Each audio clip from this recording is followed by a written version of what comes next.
Who are we going to next? Arizona? I guess we got to go Arizona, right? Because you're going to love my hot take in this one. Not for Arizona, but in this division. Rams aren't winning this division. That's my hot take. Surprise. San Francisco is going to win this division.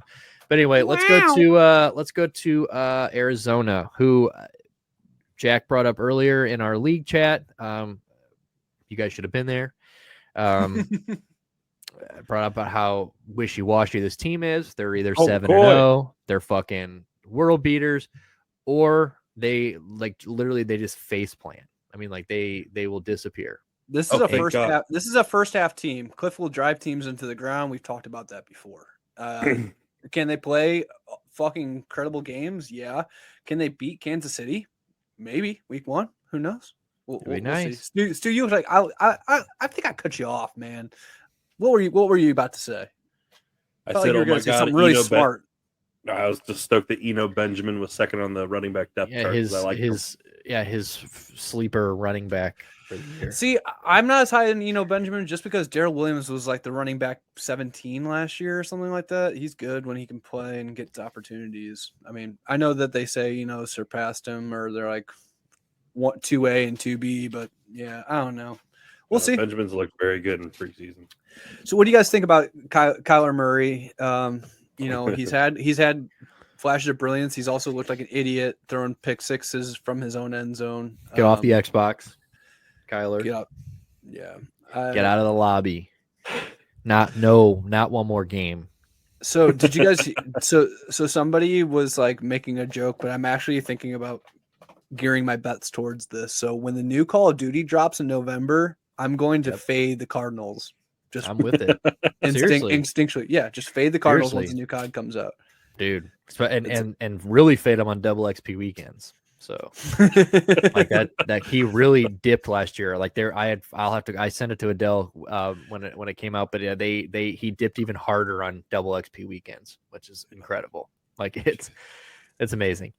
But I think this team is. I mean, I think they're good. I think that Marquise Brown was a damn good addition. I think he's going to be better in this offense than he was in with Lamar. Just because I think Kyler's probably a better thrower than Lamar. I'm really high on Marquise Brown too. I think he's a lock for 1,000+ receiving yards this 100%. year. I think he's going to bloom there. Yeah, he is going to get 1,000 yards for sure. I think even when DeAndre Hopkins comes back, I think it's going to be one of those things where DeAndre is still the big play. You're going to take shots at DeAndre. You're going to look for him in the end zone. But I think Marquise Brown's probably still going to get the value. Yeah. James Conner, we just saw last year. If he can stay fucking healthy, I mean, the guy he's really good. I mean, I don't like to admit it. He scored 19 touchdowns or 18 touchdowns. He just scored. He just couldn't stop scoring. Like every time you turned around, they ran they were like, that's all he did was get it down into the fucking 10 and then gave it to James Conner. I think it's reasonable to expect some touchdown regression from a fantasy standpoint, but Absolutely. I also am not of. I don't believe it's going to be as deep of a regression as other people have been saying because I think the offense is going to give him opportunities, and why fucking stop what's working? It's not like people can stop it. And if he's a big body and it can get you that 2 yards when you're on the one, who the fuck else are you going to go to? Yeah. You know what I mean? Yeah. I mean, like look at the other running backs. Like all those guys are like Eno Benjamin, even if he turns out to be great, like he's not a, he's a small guy, or he's smaller than James Conner. So, but he's like Chase, he's like Chase Edmonds. Chase Edmonds, right? Yeah. Who I have grown to like a lot over the last couple weeks. Like I like his situation a little bit more, even though Raheem Mostert is breathing down his ass. But I think Rondale Moore, I had hopes for him last year. He did not come through on that at all. But I do think that this could be the year where he kind of I think that, I more and more I've heard that like they want him to get him involved. They're going to run some like different schemes with him. Maybe, get him, rush attempts, stuff like that. I think that they've got a good, when you get DeAndre Hopkins back and you got Marquise Brown, AJ Green proved last year, other than when he quit on that fucking route at the end of the year. Oh my God, that was so bad. Literally just didn't turn around. I mean, it was literally one of the saddest things I've ever seen. But like other than that, like he proved to be a pretty good like red zone guy for them. And then Zach Ertz was good. He kind of had, I'd make an argument. This is the best tight end room in the entire NFL. You got Max Williams. Max Williams looked so fucking good last year when for the injury. Before the injury. Trey McBride's a second-round draft pick, and Zach Ertz is Zach Ertz. So I mean, name a team with a better tight end room, and that could allow them to make some or play some really cool sets, and especially with Hopkins being out, they could run 2 tight end and be effective and really give a bunch of different looks. And I think Cliff Kingsbury is kind of a king in terms of that regard of having a really creative playbook. So I think this team, at least on the offensive side, is set up to be a pretty good team.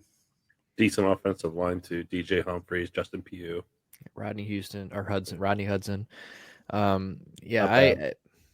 It's not a bad team. Like I said, it all just depends on can they win big games, because they definitely have proven that they cannot in the past. And it's just, for me, it's staying consistent. It's like every year for the last 2 years, it's been, we start hot and we end fucking in a flame, like a dumpster fire. So look at this defense. I like their defense to an extent. I really like Isaiah Simmons, and I really like Budda Baker. Yeah, Budda Baker's JJ Watt is still got COVID. He caught it from that snake that was in his house. I saw that. Yeah, I saw that video of him fucking thinking he had a poisonous snake, and then it turned out to not be a poisonous snake. Gardener snake. Fucking gardener snake, yeah. How bad do you think Jonathan Ledbetter was teased when he was growing up? If he's a child of the 90s, then they could just keep singing Yellow Ledbetter by Pearl Jam to him. Oh, I was just thinking of Bedwetter. Yeah, Bedwetter. That's what I was thinking too. Yeah. All right, I thought Pearl Jam is worse than bedwetting. Don't associate me with Pearl Jam. That's worse than anything. Yeah, I was gonna say that's not. I'd rather not. Imagine through your whole fucking like middle school and high school years, people sang Pearl Jam at you. Like that's what people did. People just like. And you can't even understand the lyrics because you can't understand the lyrics because it's all rave on roll. Dude, god damn. I worked with a lady at Macy's she was a diehard Cubs fan and a diehard Pearl Jam fan, and it just made me sick. All the wheeling on the whiskey on the way, yeah. And I see. I'm sorry, I just got into Pearl Jam for a second. Dude.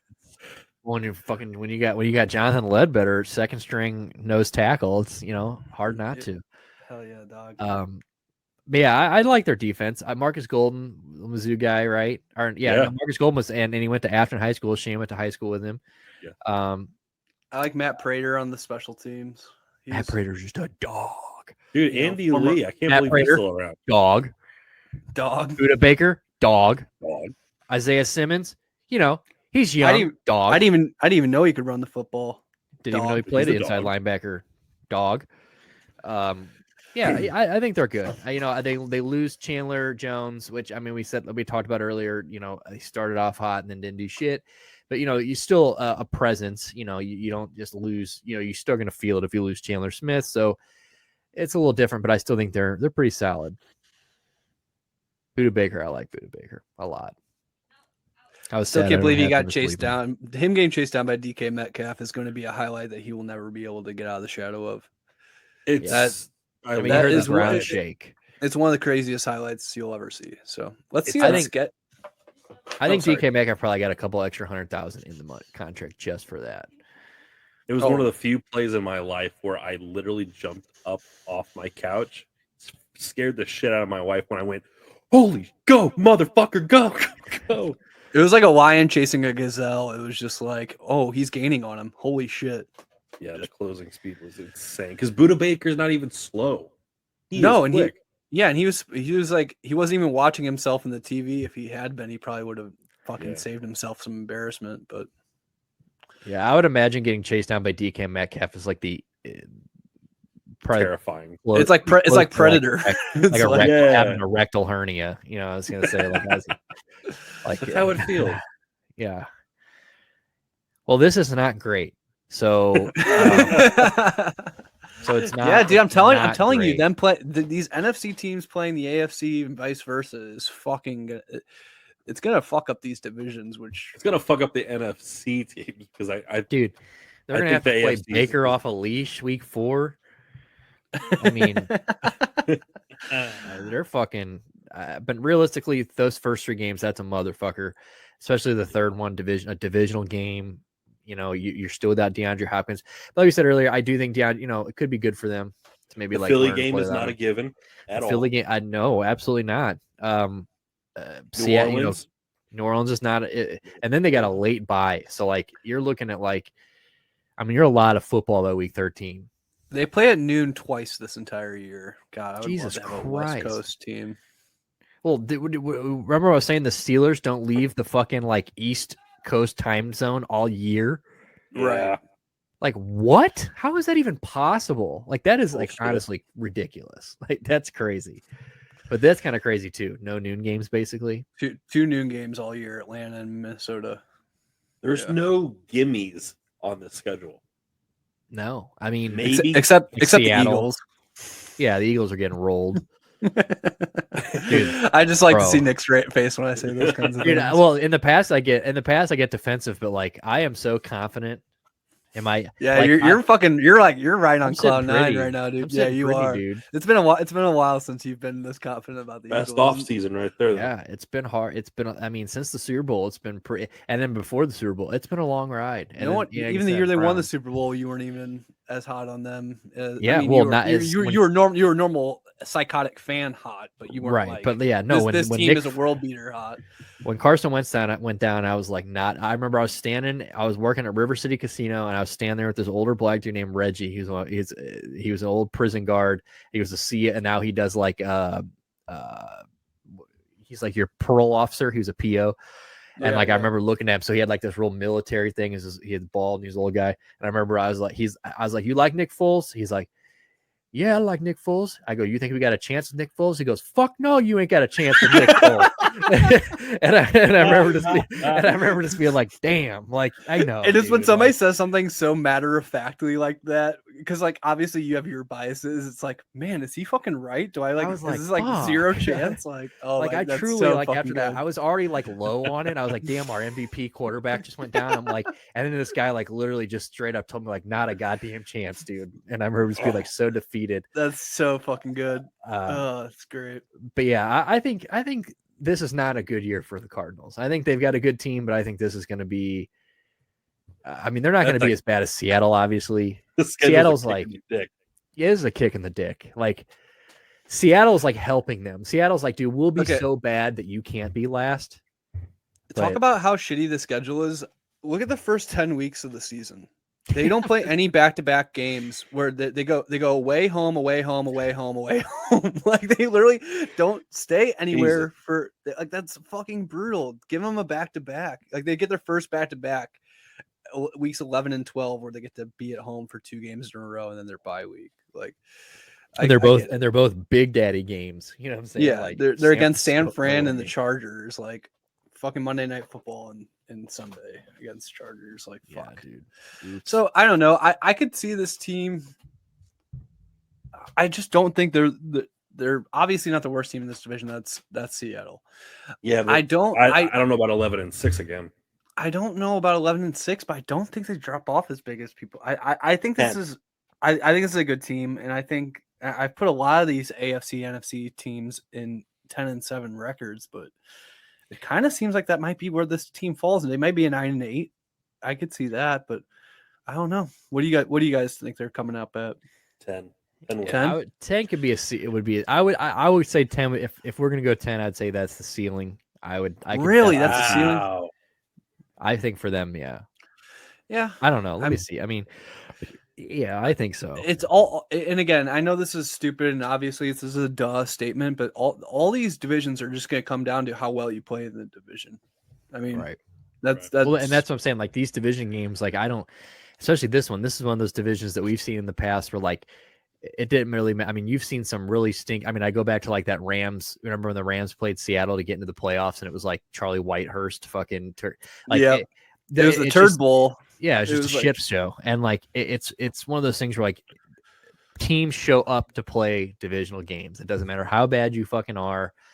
It's anything is possible in those games. Right. So I think that's a Kevin Garnett. That's a Kevin Garnett quote. Anything is possible. Unless maybe you're this year's Seattle. I don't know.